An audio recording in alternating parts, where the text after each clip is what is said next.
Hello everyone, welcome back to my YouTube channel again. So today I'm going to take start from communication technology. In fact, subject communication technology.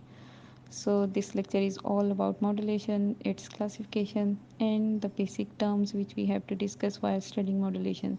So let's take a fresh start. Modulation को जब हम discuss करते हैं तो इसमें दो terms को consider करते हैं, एक मैसेज सिग्नल और एक carrier signal. Message signal basically low frequency signal होता है जिसमें हमारी इन्फॉर्मेशन होती है, और जो कैरियर सिग्नल होता है वो हाई फ्रिक्वेंसी सिग्नल होता है जो हमारी इन्फॉर्मेशन लेके जाता है। और ये जो प्रोसेस होता है लो फ्रिक्वेंसी सिग्नल को हाई फ्रिक्वेंसी सिग्नल पे सुपर इम्पोज करने का, इस प्रोसेस को हम मॉड्यूलेशन कहते हैं। तो अगेन अगर इसको अंडरस्टैंड करना हो दूसरे अल्फाज में, मॉड्यूलेट का मतलब होता है रेगुलेट करना, चेंज लाना। तो ये जो प्रोसेस होता है चेंज लाने का, इसको हम मॉड्यूलेशन कहते हैं। यहाँ तक क्लियर हो गया। अब उसके बाद जो हमारा मैसेज सिग्नल होता है, या जब हम बोलते हैं तो हमारी वॉइस की फ्रिक्वेंसी 20 से 20 किलोहर्ट्ज़ तक होती है, इससे ज़्यादा नहीं पॉसिबल। तो अगर हमने लॉन्गर डिस्टेंस पे इसको ट्रांसमिट करना हो तो हमें हाई फ्रिक्वेंसी कैरियर सिग्नल चाहिए होता है। तो हाई फ्रिक्वेंसी कैरियर सिग्नल पे हम अपने मैसेज सिग्नल को सुपर इम्पोज करते हैं, और ये जो प्रोसेस होता है सुपर इम्पोज करने का, इसको मॉड्यूलेशन कहते हैं। भी हम देखते हैं कि हमें मॉड्यूलेशन की क्यों ज़रूरत होती है, या मॉड्यूलेशन अगर हम करते हैं तो हम क्यों करते हैं, या इसका फ़ायदा क्या मिलता है। ये सारी एक ही चीज़ की एक्सप्लेनेशन मेरे ख्याल से डिफरेंट वे में आ जाएगी। तो पहली बात तो ये है कि हमने जब एंटीना हाइट को रिड्यूस करना होता है तो मॉड्यूलेशन ज़रूरी होती है, क्योंकि एंटीना हाइट और फ्रिक्वेंसी दोनों इन्वर्सली प्रोपोर्शनल होते हैं। जितनी फ्रिक्वेंसी हाई होगी उतना ही एंटीना साइज़ जो है वो कम होता जाएगा। अगर आपको याद हो तो पहले जो रेडियो होते थे या वायरलेस सेट आते थे या फ़ोन भी था इवन, बल्कि वो जो वी फ़ोन भी था एक, उसके साथ भी एंटीना लगा होता था। ठीक है। तो जैसे जैसे हम हाई फ्रिक्वेंसी पे मूव करते गए वैसे वैसे एंटीना साइज़ का जो है वो कम होते होते अब ना होने के बराबर है। मेरा नहीं ख्याल, अब हम डिवाइसेस देखते हैं जिनके साथ एंटीना होगा कॉमनली। दूसरा इसका जो रीज़न है या फ़ायदा है इसको कह सकते हैं वो ये है कि मल्टीप्लेक्स करने के लिए सिग्नल को, मतलब नंबर ऑफ़ सिग्नल जो है वो अगर आपने उसको मल्टीप्लेक्स करना है तो उसके लिए आप मॉड्यूलेशन यूज़ करेंगे। मल्टीप्लेक्स बेसिकली होता है कि मैनी इनपुट और वन आउटपुट, कि आपने अगर बहुत सारे सिग्नल जो है वो वन टाइम भेजने हैं एक ही चैनल को यूज़ करते हुए, तो आप जो है वो मल्टीप्लेक्सिंग करते हैं, और ये मॉड्यूलेशन से पॉसिबल है। उसके बाद जो है वो आपने अगर बैंडविड्थ इंक्रीज़ करनी है सिग्नल की तो वो भी मॉड्यूलेशन से ही पॉसिबल है।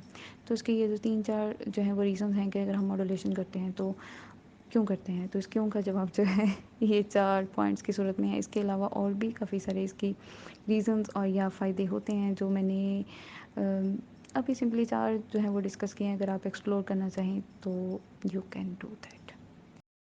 बेस स्लाइड में जो कैलकुलेशन है वो 20 किलोहर्ट्ज़ अगर मैसेज की फ्रिक्वेंसी है तो उसके हिसाब से की गई है। तो इसमें फार्मूला वही है एंटीना लेंथ को कैलकुलेट करने का कि लैम्डा डिवाइडेड बाय 4 होगा, लेकिन उसके लिए हमें लैम्डा कैलकुलेट करना पड़ेगा। लैम्डा कैलकुलेट करने के लिए वही इक्वेशन है, v is equal to f lambda, और यहाँ पर वी जो है वो सी के इक्विवेलेंट करके उसकी वैल्यू पुट कर देंगे स्पीड ऑफ लाइट के अकॉर्डिंग। तो उसकी वैल्यू होगी 3 मल्टीप्लाई बाई 10⁸ और फ्रीक्वेंसी की वैल्यू हमारे पास ऑलरेडी गिवन है 20 किलो हर्ट्ज़ है। इसका जो है वो 20 किलो हर्ट्ज़ है, इसको 20 हर्ट्ज़ में जब कन्वर्ट करेंगे तो 10⁻³ साथ में आ जाएगा 20 के। और वैल्यूज़ पुट करके पहले लैम्डा की वैल्यू निकालेंगे तो वो हमारे पास आती है 0.15 10⁻⁵मीटर। तो इससे हम एंटीना की लेंथ कैलकुलेट जब करते हैं तो हमारे पास लैम्डा डिवाइडेड बाई 4, और फाइनल आंसर हमारे पास आता है अराउंड 3 किलोमीटर के अराउंड।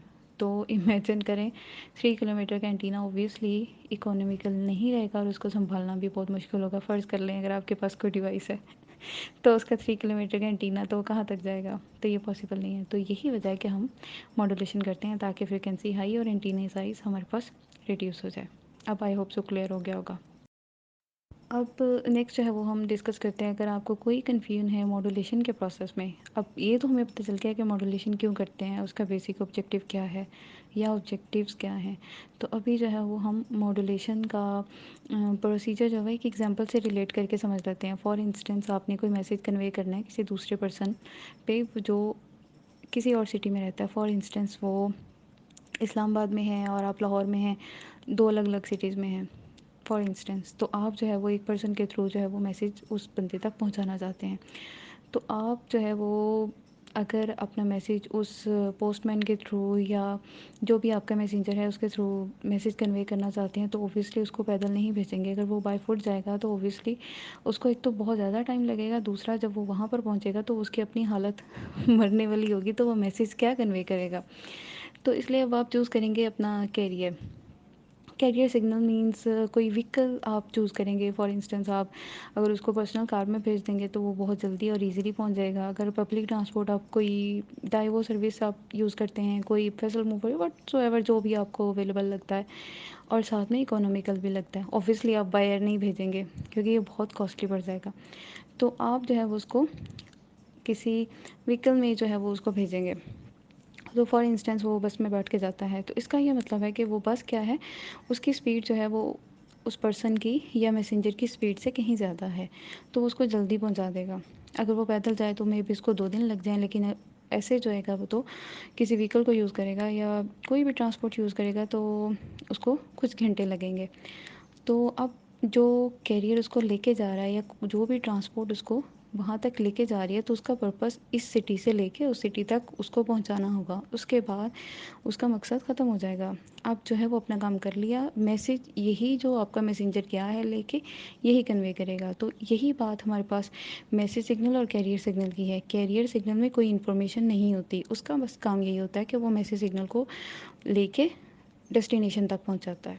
तो आई होप सो ये एग्जांपल से क्लियर हो गया होगा।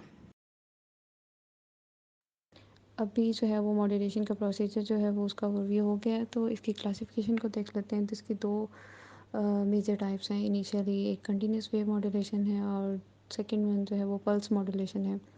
तो जो कंटिन्यूस वेव मॉड्यूलेशन है उसके फर्दर सब कैटेगरीज हैं, उसमें एम्पलीट्यूड मॉड्यूलेशन आ जाता है और दूसरा जो है वो एंगल मॉड्यूलेशन है। और एंगल मॉड्यूलेशन जो है वो फर्दर सब डिवाइडेड है फ्रीक्वेंसी मॉड्यूलेशन और फेज़ मॉड्यूलेशन में। तो बेसिकली पहले हम इन तीनों को डिस्कस करेंगे, means amplitude modulation, frequency modulation and phase modulation. जो बाकी कैटेगरी है पल्स मॉड्यूलेशन की वो बाद में डिस्कस करेंगे। तो एम्पलीट्यूड एंड फेज़ फ्रीक्वेंसी ये तीनों मॉड्यूलेशन जो हैं वो इनका क्विक ओवरव्यू जो है वो कमिंग स्लाइड्स में है। इनके इस रिव्यू के बाद जो है वो फर्दर इनका मैथमेटिकल एनालिसिस जो है वो डिस्कस होगा, लेकिन उसके लिए अलग से लेक्चर होगा, वो इसमें कवर करना पॉसिबल नहीं है, वो काफ़ी सारी उसके कैलकुलेशंस होंगे। इसके बाद है एम्पलीट्यूड मॉड्यूलेशन की जो थोड़ी सी एक्सप्लेनेशन है। बेसिकली आप याद रखें कि 3 पैरामीटर्स होते हैं सिग्नल में, एक amplitude, second frequency and third one is phase. तो जिसमें आप वेरिएशन करेंगे, आप तीनों में से एट द सेम टाइम एक में वेरिएशन कर रहे हैं। तो अगर आप एम्पलीट्यूड में वेरिएशन कर रहे हैं तो फेज़ एंड फ्रीक्वेंसी कांस्टेंट होगा और ये एम्पलीट्यूड वेरिएशन है।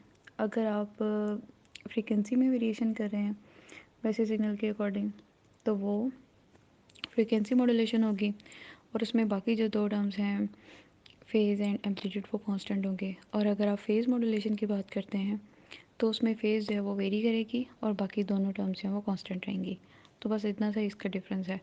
तो इसको सिंपली जो है वो अपने जहन में बिठा लें और उसके बाद जो है वो फर्दर इंशाल्लाह हम डिस्कस करते हैं एम्पलीट्यूड मॉड्यूलेशन और उसका जो है वो मैथमेटिकली हम सिग्नल को ड्रॉ करेंगे और उसका आउटपुट सिग्नल जो है वो उसकी कैलकुलेशन करेंगे और इसके कुछ ड्रॉबैक्स भी देखेंगे कि इसके क्या ड्रॉबैक्स हैं और उसको फिर हम कैसे जो है वो फर्दर इम्प्रूव कर सकते हैं। तो आज के लिए इतना ही। अपना बहुत सारा ख्याल रखें। Take care. अल्लाह हाफ़िज़।